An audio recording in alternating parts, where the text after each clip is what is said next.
wanted to ask about the addition of Chris Armstrong to your guys' team, Yeah. and in particular, kind of what he brings to the organization and how your guys' roles interact and differ. Yeah, well, first of all, it's a great ad. He's been there from the get-go and someone I've talked to throughout the process. And just someone that has a tremendous amount of knowledge that's been an agent. He's been in the field. He has a general understanding of everything, how it works behind the scenes, and it's just been great to work with him. I've really enjoyed my time. A small piece of time. It seems like it's been about 2 years, but it's actually only been about 2 months. So it's been a whirlwind, but it's been a great fit. And he brings some expertise from the agency field. And he's got some great thoughts about how to improve the organization. And it's been a pleasure to work with him. Let's go to Ryan Miller with KSL Sports. Hey Bill, I'm just more curious, how are things different leading up into this draft with being in Utah than it has been in previous times, in Arizona? It's a great question. It's relatively the same on our side in the sense of just how we prepare the process. That's the same. I think the excitement is that you're really ushering in a new era, and you can just see how excited people are in Utah about what's going on and who are we going to get, and it's just exciting for our staff. They're walking in there today, and there's all new swag waiting for them, and they've got everything. The new colors and everything. So there's a lot of excitement around our organization about the new and about where we're going. And it starts at the draft. That's the first kickoff where we walk in there with the Utah colors and go to work. So there's a tremendous amount of excitement around just having the first draft and representing Utah. It's going to be a great day. Let's go to Dana Green with ABC4 Utah. Hey, Bill, for fans that are just still getting to know this team, what would you Yeah. say the biggest needs are coming into this draft? Not even just draft, but free agency as well. And then historically, the number 6 overall pick, what do you expect out of that guy? Is that a guy that can contribute right away, or do you expect to develop a player at that position? A little bit of both, to be honest. It's a good question. Sometimes you can walk away with somebody that high and they can jump right into your lineup and play.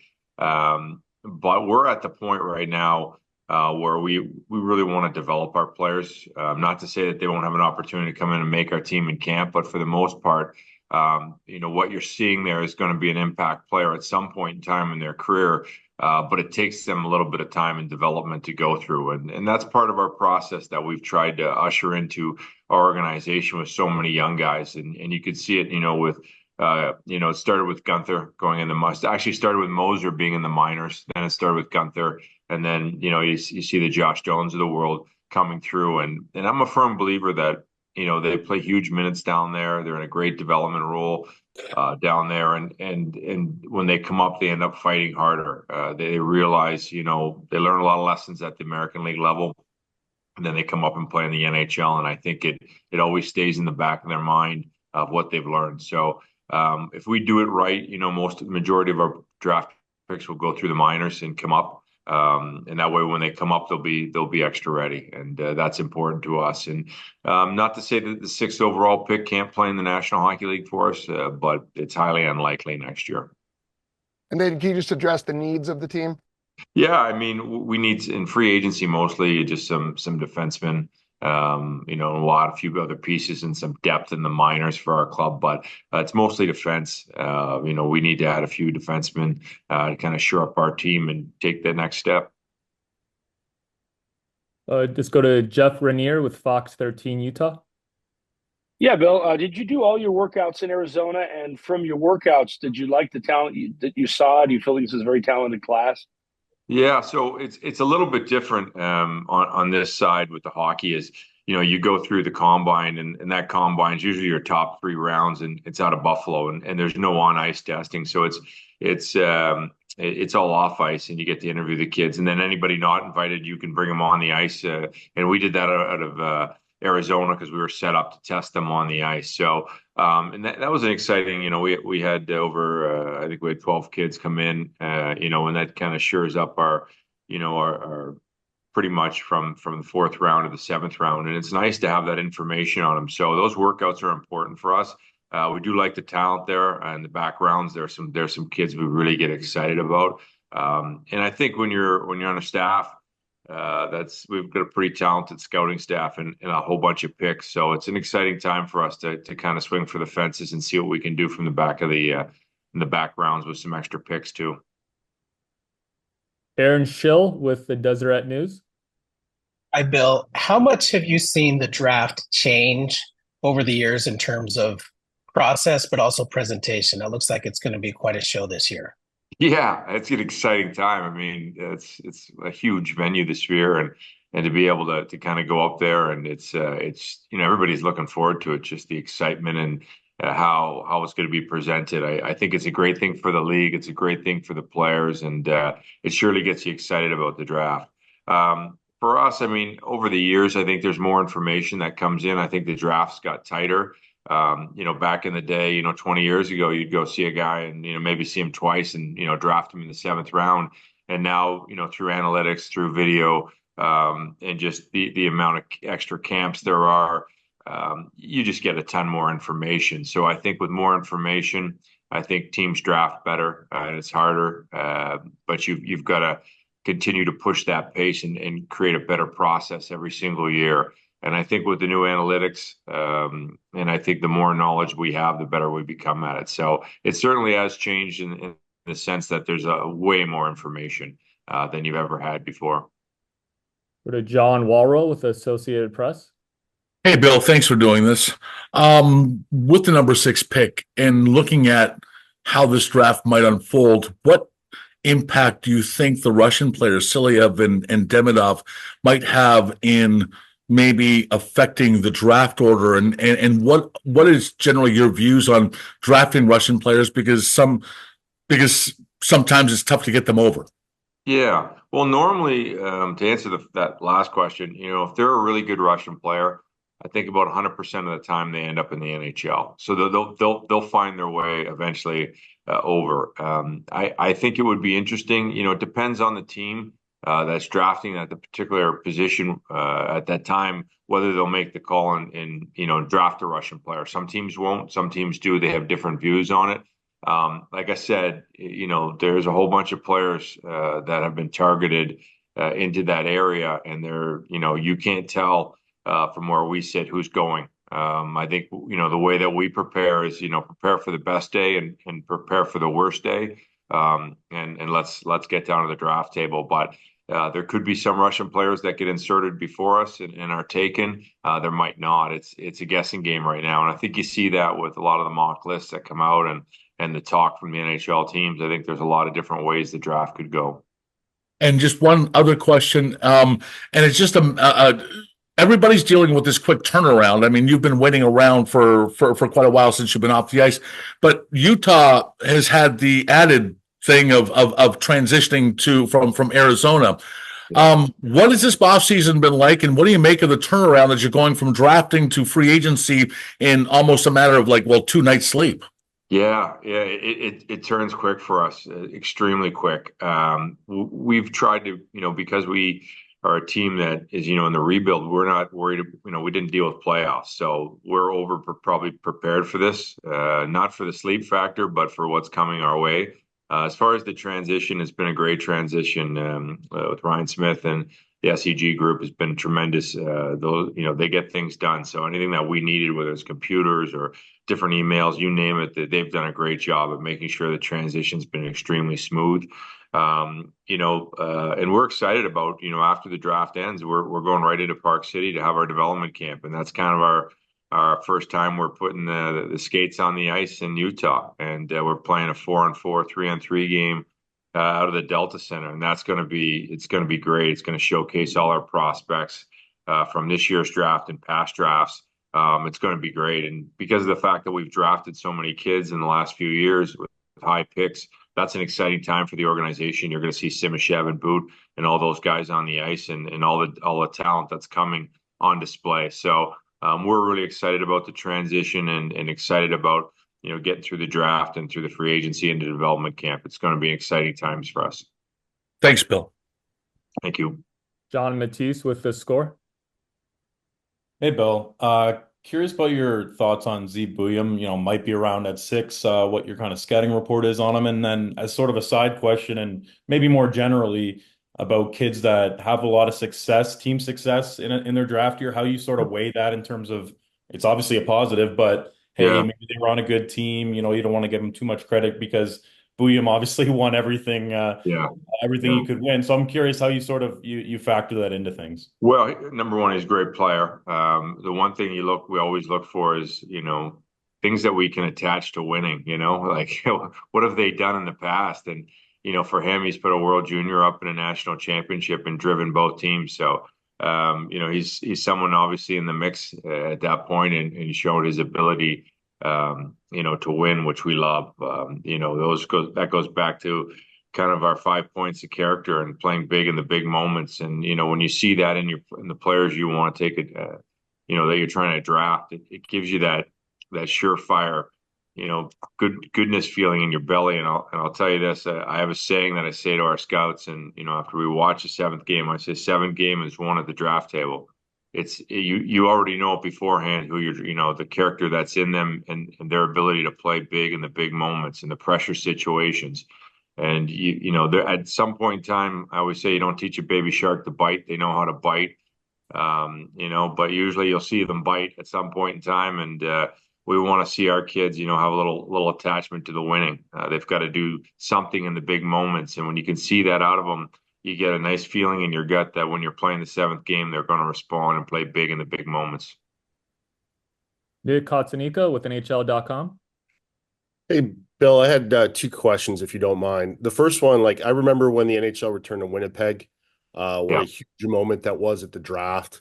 Just kind of wonder what this moment's going to be like, and specifically just for facts, do you have the jerseys ready to go? Will it be the black one going to put on the prospect? Well, I can't put the color, attached to that yet, but you'll have to wait to see on draft day. But it's the colors are done, and it's going to be exciting. It's going to be exciting for everyone, and people in Utah. It's funny, we've been in and out of Utah there, and for meetings and getting the transition set up, and you're in.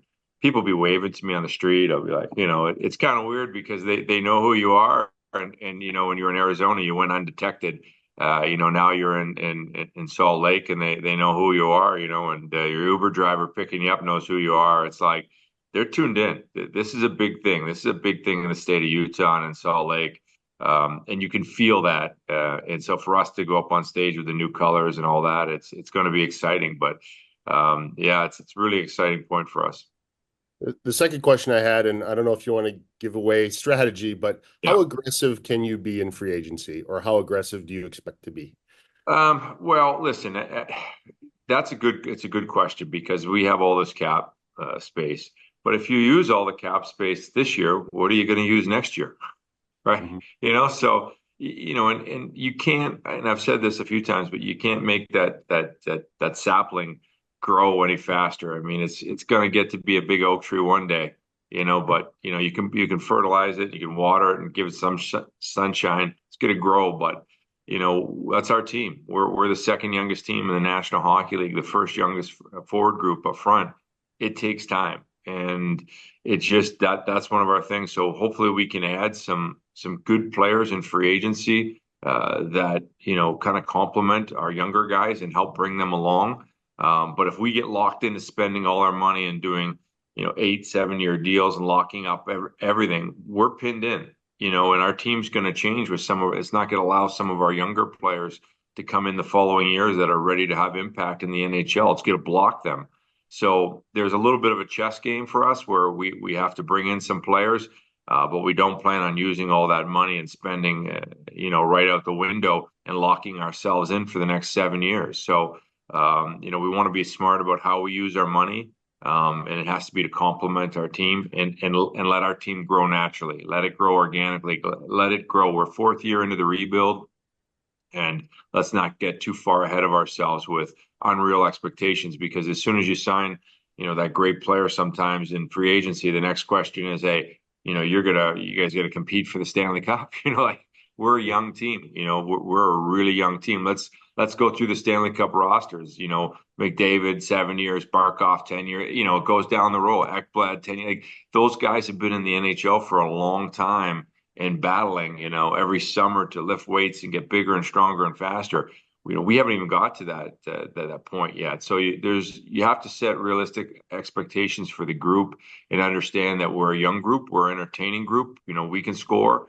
There's a lot of good things that we can do, but I don't necessarily, by adding and filling up our cap, think that we're gonna win the Stanley Cup next year. So we have to be very strategic and smart about how we use our money in free agency. Thank you. Joel Coles with the Deseret News. Hey, what's kind of your draft process been like with 13 picks, and what kind of flexibility does that many picks give you? Yeah, well, you always find, like, when you get multiple picks in rounds, there's a little bit of draft strategy there for you that you can use, and you can be aggressive. Sometimes you'll look and you'll get a guy that hey, he's a great player, he's a safe player. Like, okay, this guy's in the bank. Let's go and attack this next one. Let's take a little bit more riskier. Sometimes when you have limited amount of picks, you're in the back of your mind, you're kind of like, hey, I don't really want to make a mistake here. It's kind of a guy that we think can play, but he's kind of a safe player. When you have more picks, you can be more aggressive, and I find when you can do that, you can really target some guys that have high potential in the backgrounds too. I think with our process, we're pretty flexible. It allows us to go out and buy players at the draft. If there's somebody available that we think, like we did last year with Dursey, you can always use those picks to go buy players. So there's definitely some options to add some players in. Obviously your phone's got to ring and you got to see if you can make some deals to improve your team. But we do have that option too. We have time for a couple more follow-ups. Kyle? Yeah, Bill, I'm curious, as you watched the playoffs this year, did you see anything that changed as far as the game trending, like with things that are successful now than they were 5 years ago, especially with like Edmonton, the way they started the season and then the way they finished it, and then Florida with their defense? And then do you see the ability to add those traits in the draft? Well, definitely. There's couple trends. The power plays are very dominant now. The percentage of their scoring is through the roof. At the same time, the teams that were winning against those teams were the teams with good penalty kills. So, that's really changed in our game. The ability to have elite penalty killers and elite power play guys. They're difference makers. And so we've got to be very conscious of that. Anytime that we can add that in the draft will certainly help our team. That's a trend that's kind of going through the roof right now in the NHL. Some of the trends that are true for me, like last night, I think Florida out hit Edmonton plus 11. I think that was the numbers that came across my desk. It's always the same for me. It's like when we were St. Louis, we were a physical team. We won a cup. We just out hit teams, and that's what happens in the big moments. I think teams get tired, skill level drops a little bit, and you got to pound the body and wear teams down. And sometimes you got to have some size and some grit and to do that. So that's a trend for me that always stays the same. And, we're going to continue to build our team, with not only hockey sense, but with some size, some grit, and keep doing that. And look towards the draft to do that and see what we can make some hay on draft day here. Andy Larson? Bill, you mentioned in one of your earlier answers about what you called the 5 points of character, or your 5 points of character. Can you just talk a little bit more about what that is and what that means to you? Well, you won't find all the 5 points of character in every player that you draft, but you do bring it to your scouts and say, like, what does he have? Does he play big in the big moments? Does he have the will to improve? Can he lose himself in the team? There's a lot of things within that 5 points of character that we look for. Those are guidelines for our scouts, to go out there and find the right players.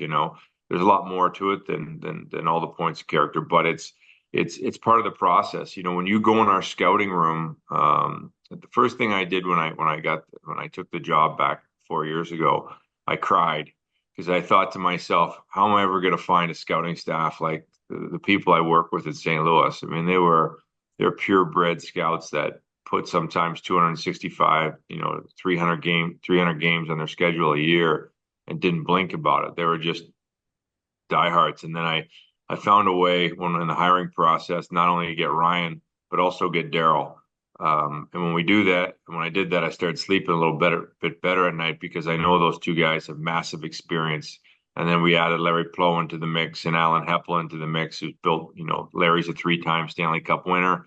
Hep had helped build the Avalanche. I had helped build St. Louis. Daryl had helped build Tampa. So when you're in our scouting room, and Ryan had worked for Team Canada and built the Islanders in Buffalo, and so when you're in there, there's a massive amounts of experience in the scouting world around our table, and that pays dividends for us. They're not perfect by any means, but they know they've got enough experience to know exactly what they're doing and what the process should be and how to attack it. And it's been a blessing for this organization to have those guys involved and help us make big strides with this organization, adding top-ranked talent, the Coolies of the world and the Gunthers and the Doans already and the Mosers that have already played. So it's paid dividends already, and we've got still massive amounts of picks to go. Dana Green. Hey, Bill, you've talked about the rebuild of this program. When you look at the Florida Panthers, and just 5 years ago, they just finished their third year of not even making the playoffs, and their rise to the Cup. What can you learn from them and that team's rebuild, or do you emulate anything like that, or is it just kind of all on your different approach? No, well, every team that wins has something similar and something different. What Florida had done, they might not have made the playoffs, but they had a number one goaltender in Bobrovsky. They had a number one D-man with Ekblad, and they had a number one center with Barkov. They just weren't ready to win yet.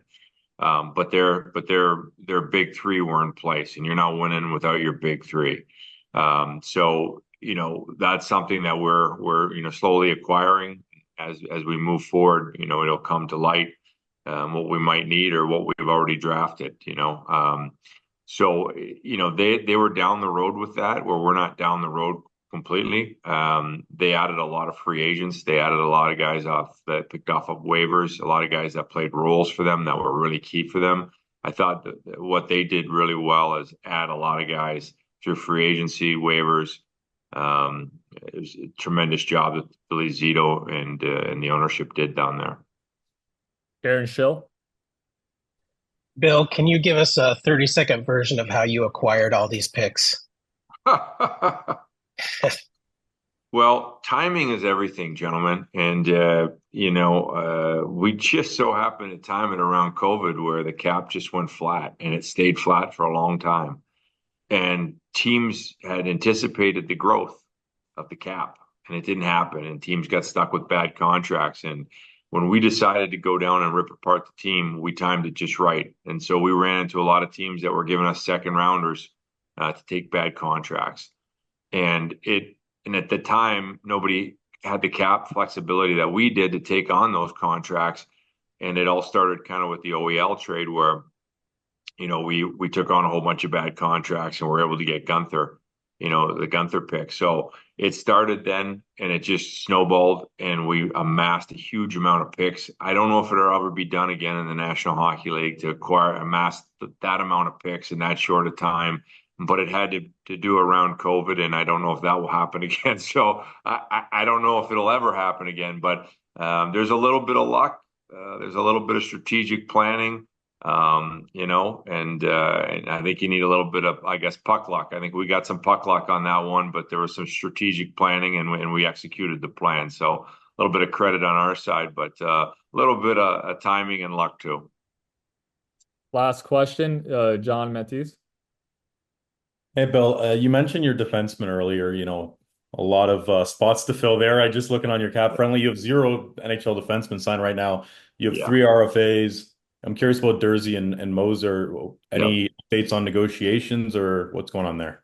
Yeah, those are going to be negotiated. We've got all the faith in the world that we're going to be able to bring back JJ Moser, Dursey and Kesselring and Valimaki. So there's not as many spots as you think. For us is, we try to be from learning from the teams is that you try and get the right contract for the player. There's a pizza, which is your salary cap, and there's only so many slices. And even though we have massive amounts of slices right now, they're going to go. And you've got to be smart about how you divvy that up. And even though we do have a huge amount of cap room, it's at some point in time with the amount of prospects that we have, it's gonna dwindle. And if you don't balance out your team and give it to the right person, you can end up being in a battle that you never get back. So it starts every day with us and making sure that we spend the right amount of money on the right amount of players. So. All right, guys. Bill, thank you so much for the time. We'll let you get back at it. We know it's a busy time for you, and thank you everybody for joining today's call. I just got a question. Are you guys going to come into the draft, or you just going to do it by Zoom? What are we doing here? AP's I'll there. be in Vegas. All right. We'll see you We'll there, have a Bill. reporter there. We'll be there. All right. Well, make sure you come up and say hi after the draft. All right. All right. Vegas. All right. Puck Thanks, luck in guys. Vegas. Thanks. Thank you, Cheers. guys. Much appreciated. Thank you. Thank you.